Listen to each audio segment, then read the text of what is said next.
ගලේ රත් ගුණේ තිබුණොත් තව හිතන්න රොයල් බ්ලූ එක ඇතුලේ රත් ගුණේ තියෙනවා. මොකද වෙන්නේ? රිවර්ස් කරනකොට. පර්පල් වෙනවා. ඇයි?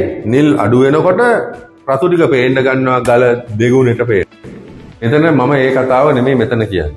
ටෝන් එක නිල් තියෙන එකේ නිල එන්න වැඩි වෙනවයි කියන්නේ ඩීප් බ්ලූ. කාකනි. නිල එන්න අඩු වෙනවා.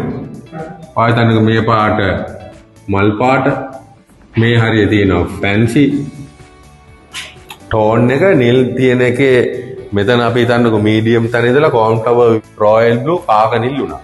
ඒ වගේම තියෙන නිල් ටික එන්න අඩු වෙලා මේ හරිය ෆැන්සි. ෆැන්සි වලට එහා ගියන් පස්සේ මොකද වෙන්නේ? කලර්ලස් නැත්තම් white sapphire. ගලක ටෝන් එක කියන එක අංක එක. ඇයි? ටෝන් එක මත ගලේ මිල තීරණය වෙනවා. නිල් ගතිය එන්න වැඩි වුණොත් ඒකත් ප්‍රශ්නයක්.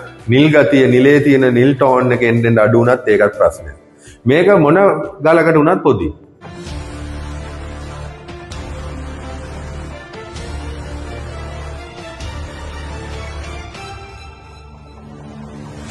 Ceylon Gemological Institute.